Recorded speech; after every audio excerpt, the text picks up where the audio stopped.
கல்யாணம் பண்ணா லைஃப் நல்லா இருக்கும். இது இல்ல இது உண்மைதான்.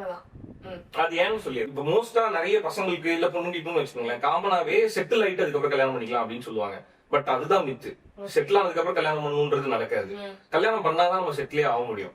கல்யாணம் பண்ணா கூட ஒரு பர்சன் இருப்பாங்க, கூட ஒரு கம்பானியன்ஷிப் இருக்கும். சோ அப்படிதான் நம்ம செட்டிலே ஆக முடியும். சேர்ந்து செட்டில் ஆகிறது தான் கரெக்ட். சேர்ந்துதான் செட்டில் ஆக முடியும். தனித்தனியா செட்டில் ஆயிட்டு அதுக்கப்புறம் கல்யாணம் பண்ணலாம்னா, செட்டில் ஆகுதுன்னா அதுக்கு நிறைய இருக்கும்ல, கார் வாங்குறது, பைக் வாங்குறது, வீடு வாங்குறது, வீட்டுக்குள்ள இதை வாங்குறது, வீட்டுக்குள்ள ஃப்ரிட்ஜ் வைக்கிறது, அப்படின்னு நிறைய போயிட்டே இருக்கும்.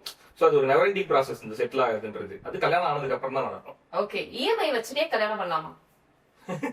இஎம்ஐ வச்சுட்டு கல்யாணம் பண்றது, கல்யாணம் பண்றதுக்கு தான் நிறைய பேர் இஎம்ஐ வாங்குவாங்க. Personal loan. அதுல கூட ஒரு டயலாக் வரும்ல, 60,000 சம்பளம்னா 30,000 வந்து இஎம்ஐலே போயிடும் அப்படின்றது. இஎம்ஐயோட கல்யாணம் பண்ணலாமா சேஃபா? கல்யாணத்துக்கும் இஎம்ஐக்கும் சம்பந்தம் இல்ல. அது கல்யாணம்ன்றது ஒரு கம்பானியன்ஷிப். நீங்க என்ன சிச்சுவேஷன்ல இருந்தாலுமே அதை புரிஞ்சுக்கிட்டு உங்க கூட சேர்ந்து வாழ்றவங்க தான் அந்த கம்பானியன். சோ எல்லாத்தையுமே புரிஞ்சுக்கிட்டு ஒருத்தவங்க வர்றதுதான் தி பெஸ்ட் பார்ட்னரா இருக்கும்.